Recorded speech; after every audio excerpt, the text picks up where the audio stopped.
channel, make sure to subscribe button, hit the like button, and share these videos on your social media platforms. Let's get down to business. So the Lakers last night eliminated the Memphis Grizzlies from the playoffs. Game 6, Staples Center, star-studded event. Everybody was in the house. Hell, Jack Nicholson came out of whatever retirement home he was at. What the fuck are you doing?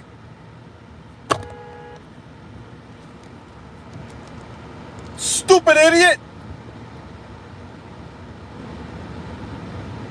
Get that piece of shit out of here! Non-driving ass bastard. Anyway, now, who was talking about again? Oh yeah, 125 to 85. What's up, Day Love? 125-85 was the final score. LeBron and AD didn't even have to play the fourth quarter. And D'Angelo Russell broke from whatever slump he was in, and he led the team with 31 last night. Memphis couldn't get anything going offensively. What really derailed them to a degree was Luke Kennard not playing last night, and they relying on a guy like Dillon Brooks, who has been a horrific shooter all season long, to make shots. He made a couple shots at the beginning of the game, but Dillon Brooks was a non-factor. Jaren Jackson Jr. was a non-factor. Anthony Davis last night defensively was a beast. He only had 16 points in the game, but his defensive prowess was something to be admired and respected last night. That game AD had on the defensive end, blocking shots, changing shots, controlling the boards. He was spectacular last night on the defensive end. And if the Lakers was going to beat Memphis, AD had to have that impact, and which he did. He did. Now, if you was just some box score watcher, if you was some guy that just watched the box score, like, oh, AD didn't really have that good of a game.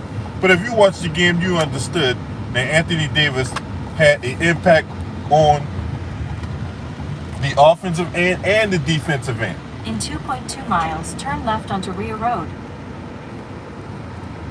He was good last night. He was really good, especially on the defensive end. That was something to be respected. LeBron, did LeBron things. LeBron didn't really have to do that much. D'Angelo Russell did a lot of the scoring. The role players stepped up. Austin Reeves had a really good game. So did Rui Hachimura. And as a result of this complete team win that the Lakers sustained last night, going out there taking care of business, because they did not want this going 7. Especially considering that the team they're going to end up playing, whether it be the Sacramento Kings or the Golden State Warriors, they will play Game 7 on Sunday, which will allow them to get rest. This will allow them to get rest. And, at this point, at LeBron's career, he needs all the rest he can get. He needs all the rest he can get. And, Memphis, they did a lot of jaw-jacking, they did a lot of talking and all that, right? And I told y'all that this was going to catch up with them. All that jaw-jacking, talk of this nonsense about how they arrived and all that. Nothing. Lions ain't won nothing. And yet y'all sitting up here talking like y'all the team to beat and y'all the dun-dun, y'all the cream of the crop that rise to the top. Instead, your asses are going home early. You had, as much as I like Desmond Bain, he ran his mouth by Rui Hachimura. Rui Hachimura, he's been a gold mine ever since he was acquired from the Washington Wizards. And he has carved himself a nice role on this team. He's carved himself a nice role on this team. And you got to give it up to the Lakers for not pussyfooting around last night, going out there, taking care of business. And this was a team I thought that was going to beat Memphis because especially considering that they had no Brandon Clark, they had no Steven Adams. Y'all hit that like button too. Don't just gawk at me. Hit the like button. When you had Brandon Clark and Steven Adams missing, you had Luke Kennard missing, and you had other guys who was a vital piece of that Memphis team that wasn't there. And it was like, look, AD is going to, man, AD should destroy this matchup. And the 4 games that the Lakers won, AD did what he's supposed to do. And the 2 games they lost, he was anything but spectacular. This was a matchup that AD was going to eat up and exploit all day long if he wanted to. Because they had no answers for him. None. They had no answers for him. What's up, Buki Allen, Gideon? I see y'all up in here. They had absolutely no answer for Anthony Davis. And if he wanted to, he should destroy. And that's what he did last night. That's what he did last night. And as a result, the Lakers is going to go to the Western Conference semis. Go past this. They were as far as the Grizzlies go, they got questions. They got a lot of questions. What are you going to do with Dylan Brooks? If I'm the goddamn going Grizzlies, I let that transformer data walk. From left to turn left onto Rio Road. I'll let that guy who has the things for Decepticons walk. I mean, this is a guy who, this is a guy who smells his own ass and think it smells like roses and all.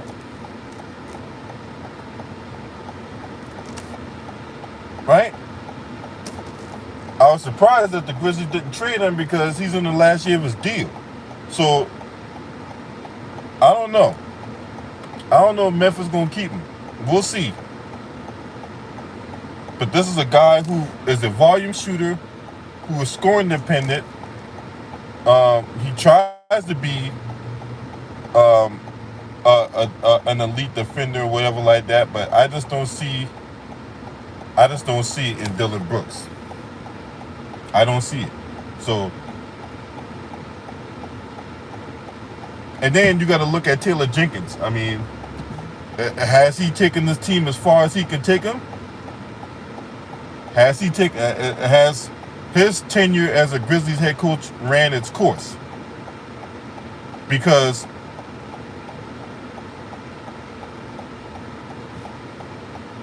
it's not like they didn't try to score. It's that they couldn't score. They had, when your interior depth got gutted due to injuries and all that, it will compromise your interior play. Because a guy like Steven Adams or Brandon Clark can grab the rebounds and get second chance opportunities. Right? Jaren Jackson Jr., a guy who, those guys could protect Jaren Jackson Jr. from getting in foul trouble or whatever like that. Right?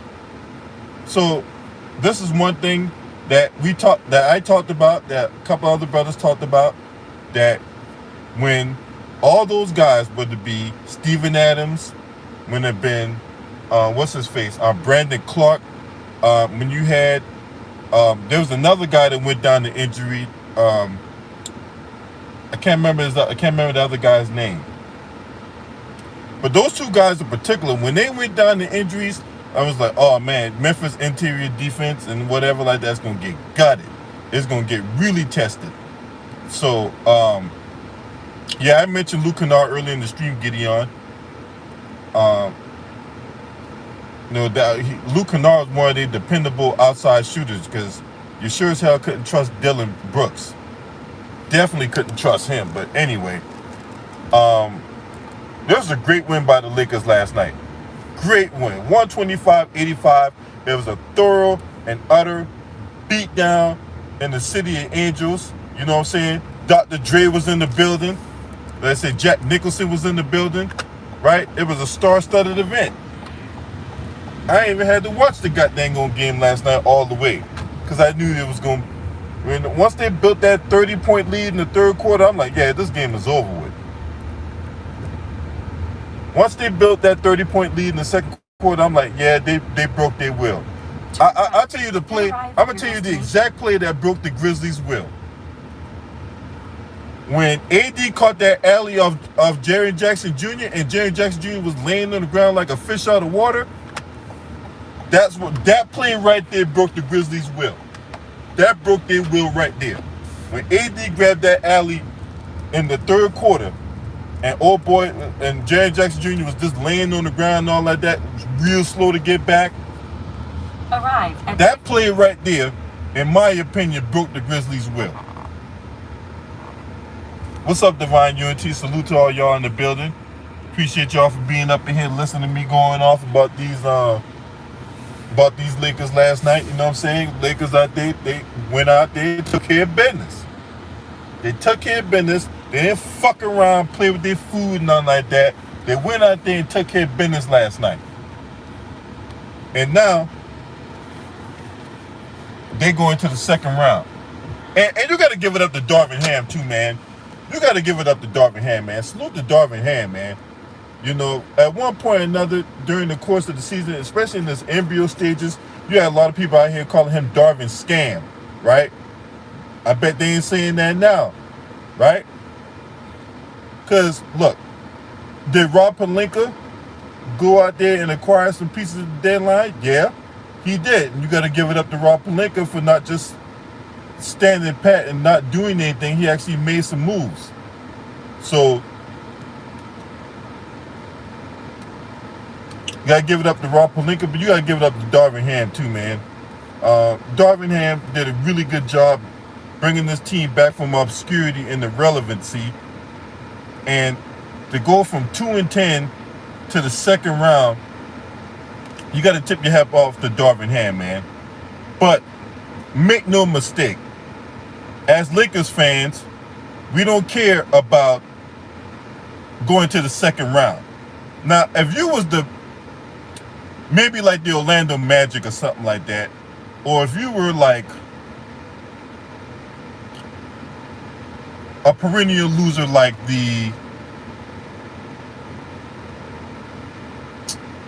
maybe like the Oklahoma City Thunder, right? You'd be glad to go into the second round. That kind of season would be a success if you're like the Orlando Magic or the Oklahoma City Thunder, right? But if you're the LA Lakers, and I've been a lifelong Lakers fan, you're not jumping up for joy and going cuckoo for Cocoa Puffs over a second round appearance in the playoffs. Yeah, maybe the Timberwolves. That's a good one, Buki Allen. Thank you. Maybe if you're the Timberwolves, you'd be happy going to the second round. But we all know what the mission is. The mission is the championship. That's the mission. That's the goal. Anything else, anything less is uncivilized. Anything less is uncivilized. It's about the championship. Right? And if the Lakers win this championship, of course, that'll make LeBron have 5, right? The Ditlicks already say that he's the GOAT. The people who can't stand LeBron James's name will still say he's not the GOAT. And he's still not in the top 10 or whatever like that, right? But it will also give the championship that they won in the bubble more credence. Now, me personally, I already given it credence because they played the game. They played it. And a lot of you guys out there that said, oh man, this is a Mickey Mouse ring. And that's a bubble championship. Well, just know some of your favorite players play in that same goddamn on bubble. And some of your players didn't get the deal done. So, had your favorite player or had your favorite team won the championship, would you be calling it a Mickey Mouse ring? Will you be calling it a bubble championship? Don't have double standards. That's all I'm saying. Don't have double standards. But anyway, like I said before, the Lakers will take on the winner of the Sacramento Golden State series. And the best thing about it is, no matter who wins, the Lakers don't even have to leave California. The Lakers don't even have to leave California. Whether they go to San Francisco or whether they go to Sacramento. Either way, They don't even have to leave the state of California.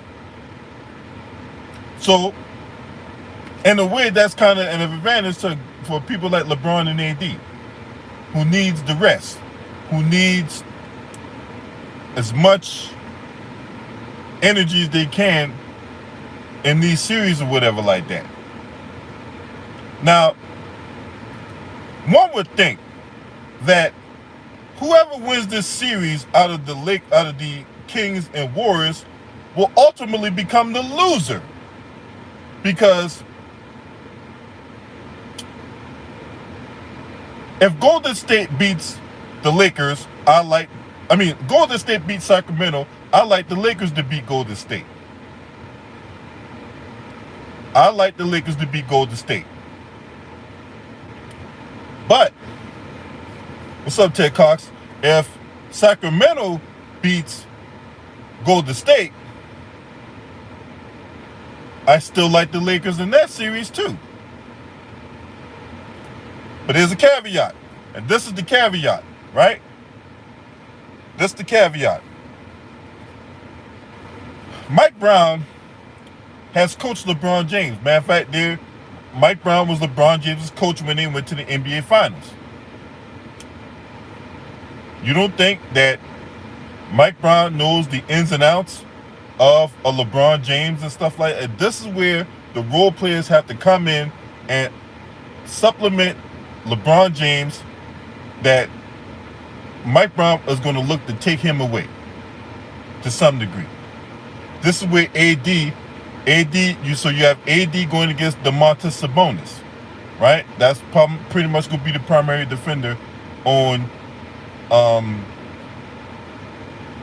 AD versus Domantas Sabonis. Then you got a situation where you can stick Harrison Barnes on LeBron. You can stick you're not going to stick Keegan Murray on LeBron. LeBron win that matchup all day long. But Mike Brown's going to devise a way to try to get the ball out of LeBron James' hand. So it's going to be up to guys like Austin Reeves, Dennis Schroeder,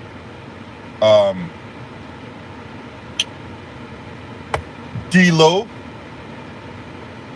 right? Maybe even a Jared Vanderbilt. The key to the Lakers winning the series against Sacramento going to have to be the role players stepping up. And then, on top of that, they're going to have to find a way to limit De'Aaron Fox. De'Aaron Fox has been a complete animal all year long. And I still fought Magic Johnson for not drafting De'Aaron Fox and instead drafting Lonzo Ball, because that yellow tooth, that motherfucking yellow tooth chrome dome and LaVar Ball basically finesse his way into NBA circles.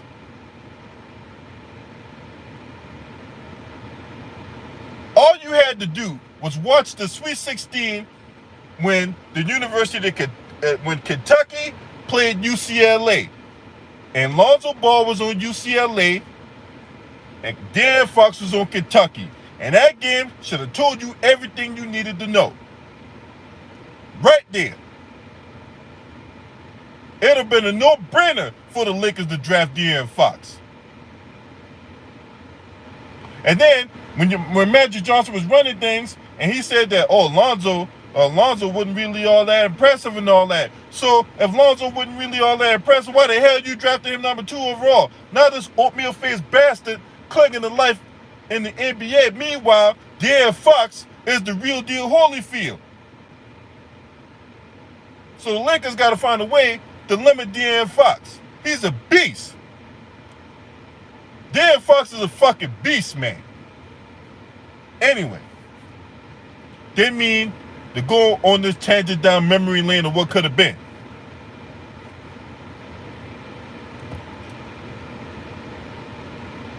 So you got De'Aaron Fox, Domantas Sabonis, right? And then you got Harrison Barnes, Keegan Murray, who can shoot threes. You have Kevin Huerter. You have Malik Monk, right? Malik Monk was on the Lakers last year. Malik Monk spurned the Lakers and signed with the Kings. Just know, Malik Monk and De'Aaron Fox were teammates at the University of Kentucky also. They were teammates.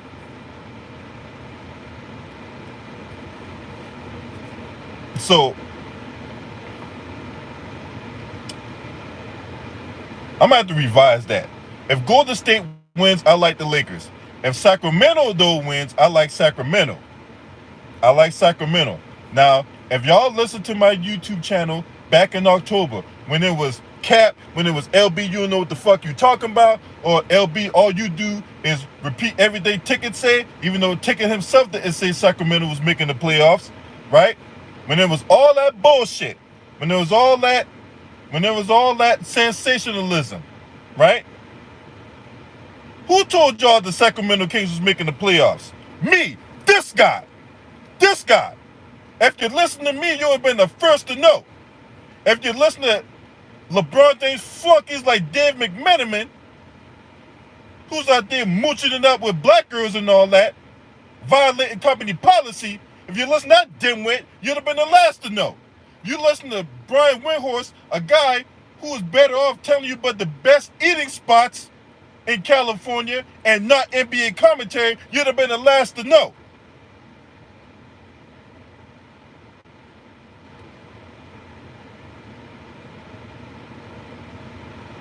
Oh, by the way, if only off chance the Lakers win the championship, Russell Westbrook will get a ring. Just for y'all that might be a little curious about that. But anyway. Yeah, when it was all that bullshit, I told y'all the Sacramento Kings was making the playoffs. I told y'all that Mike Brown was going to win Coach of the Year. Everybody else came late. Everybody else jumped on it when I set the trend. Everybody came on after when it was already obvious and seen already. But I provided the sight beyond sight. I was the Lord of the Thundercats when I said, Sword of Omens, give me sight beyond sight. And I looked into that and saw that the Kings was going to make the playoffs and Mike Brown was going to win Coach of the Year. I was the first one that told y'all that. Nobody else. Everybody else came late. Everybody else was results oriented. I was process oriented. But anyway.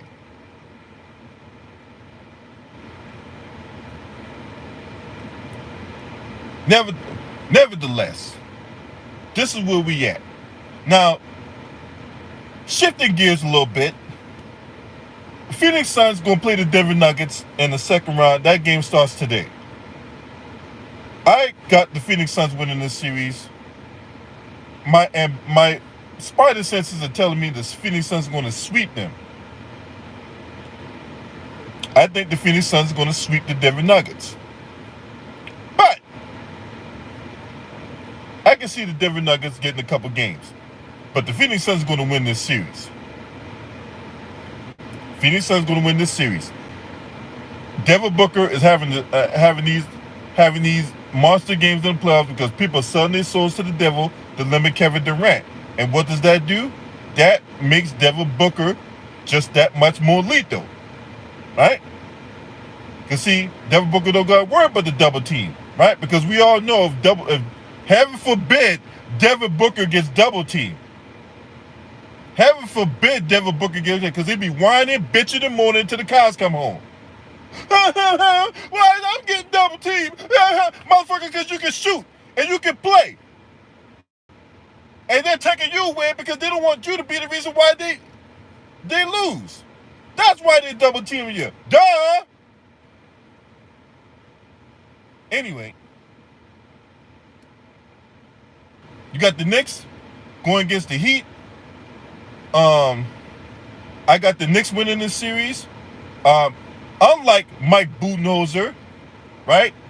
Tom Thibodeau, who has coached Jimmy Butler on 2 different occasions in Chicago and in Minnesota. So he knows all of Jimmy Butler's tendencies. That's why in the games that they played, he has struggled against the Knicks this season. And we're going to see more of that because the Knicks acquired Josh Hart in the trade with the Portland Trail Blazers. So you got a situation now where you can stick Josh Hart on Jimmy Butler, and you have guys like Emmanuel Quigley, Quentin Grimes, even the Jalen Brunson. You're gonna have one of those three guys shadow, maybe even a RJ Barrett. You can shadow, have another guy act as a spy on Jimmy Butler. So if Jimmy Butler drives, you have someone coming in to help. So they're gonna take Jimmy Butler away. Jimmy Butler is not going to be the reason why Miami wins this series, right?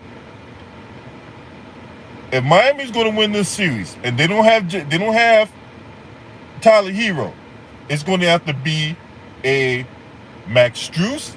It's going to have to be a Kyle Lowry sighting, right? It's going to have to be even a Duncan Robinson sighting, right? With Duncan Robinson out here playing like Duncan Hines, he can make some shots, create some things, create some interesting dynamics, right? Now, one thing Milwaukee failed to do was guard the three. When you play drop coverage and you allow guys to have open, uncontested, clean looks, and they're making those shots, that could create problems. That's one adjustment that Mike Budenholzer did not make in this series. Second thing is not doubling Jimmy Butler. Why, for the life of me, you don't double Jimmy Butler, take the ball out of his hands? He's the only guy on that team that could have beaten you. But hey, what the fuck do I know, right? What do I know? I'm just some program analyst that work at the, well, I ain't gonna tell you where I work at, but I'm some program analyst that work a government job making $90K a year versus a dimwit coach who's making multi-million dollars a year, making stupid ass decisions and not making timely adjustments. But what the fuck do I know, right? Anyway, smash the like button too. You got motherfuckers in here just gawking at me, not hitting the like button, not support what the fuck I'm doing. Hit the goddamn like button. Don't just gawk at this delectable piece of chocolate. Hit the fucking like button.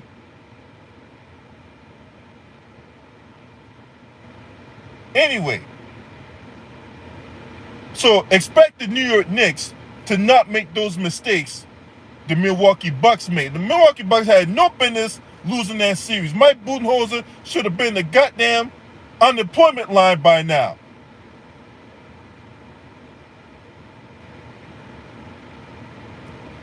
Mike Budenholzer should be at the unemployment line right now with that travesty. And I think the Bucks went in spite of him and not because of him. Don't expect Tom Thibodeau to make the same mistake as Mike Budenholzer did. Because see, I'm getting married when you say I'm getting married when shit. Hell no. You say I'm getting married the Lakers win? Absolutely not. Who am I getting married to? Who am I getting married to? I ain't about to be tied down by nobody. Fuck that. Hell no. Hell to the no. Hell no. Marriage? She. Ain't no fucking way.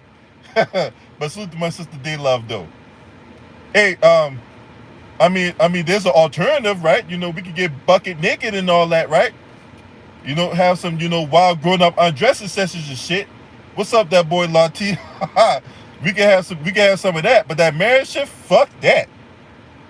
I see some of these dudes out here, man. Shit. These dudes out here sad. Bro. These dudes out here looking like they lost their goddamn puppy. No, I'm not marrying Nia Jax. She look good, but I'm not marrying no Nia Jax. She look really good now. She lost a lot of weight. Nia Jax lost a lot of weight. All right, so the other Eastern Conference semifinals pits the Philadelphia 76ers against the Boston Celtics. And look,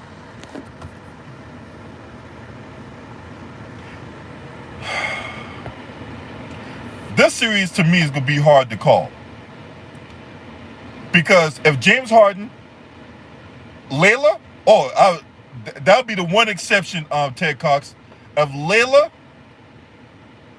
come approach me, shit, that would be the one exception. That woman right there, whoo! smoking hot. Anyway, but yeah, where is that again before I got thrown off by that? Oh yeah, we're talking about the Celtics and the 76ers. Because if Joel Embiid and James Harden, two guys who are notorious for pooping away their insides in the playoffs, if they have really good games, the Sixers can beat the Celtics. The Sixers can beat the Celtics. Now, will they? That's a whole nother question. But the Sixers can actually beat the Boston Celtics. But they have to steal a game on the road to do it. Matter of fact, for the Sixers to beat Boston, they got to steal 2 games on the road. If the Sixers can steal 2 games on the road, I think they can beat the Boston Celtics. To me, this series is a toss-up. This has the potentials of going 7 games. If it goes 7, then I like Philadelphia. But if it goes 6, I like Boston. What's up, Alice Heron? I really don't know how to call this one between Boston and Philadelphia. I don't. It's going to come down to coaching, and it's going to come down to the star players being stars. Because, see, James Harden can't afford to have Houdiniacs in this series. He just can't. Not that he had Houdiniacs in the previous series, but given James Harden's playoff history, because I have destroyed him on many occasions. But if James Harden comes out, plays like James Harden in the regular season, Philadelphia can beat Boston. And to me, Doc Rivers is on the hot seat. This like the 3rd or 4th year they're going to the second round. And the 3rd or 4th year, if they cannot have another series where they're going home in the second round, it has to be Eastern Conference Finals for the 76ers. It has to be. It has to be. It cannot be another second round exit for the Sixers. It cannot be. Or else Doc Rivers can join Mike Budenholzer in the unemployment line. Because that's the whole reason why they brought him in. Right? They brought him in to elevate what Brett Brown left behind. It cannot be another second round exit. Cannot be. Well, Doc Rivers is going to be on the unemployment line. Right there with Mike Budenholzer. I think the Bucks are going to fire him. They got to. The Bucks got to fire Mike Budenholzer, man. Because that right there was unacceptable. I still cannot wrap my head around the Bucks losing in the first round to the Miami Heat, all because of fucking coaching. Now, people are going to point to Giannis and his inability to shoot free throws and all that, but you had a 16-point lead, man. 16-point lead. So it is what it is, man. I don't want to keep going off about that, man, because the more I go off about that, the more mad I'm gonna get. Anyway, if you're not subscribing to this channel, make sure you hit the subscribe button, hit the like button, and share these videos on your social media platform. And man, it look like about to come up. Man, it look like about to be bad, boy. Anyway, last but definitely not least, shouts out to the LDBC. This your man. Scream at me.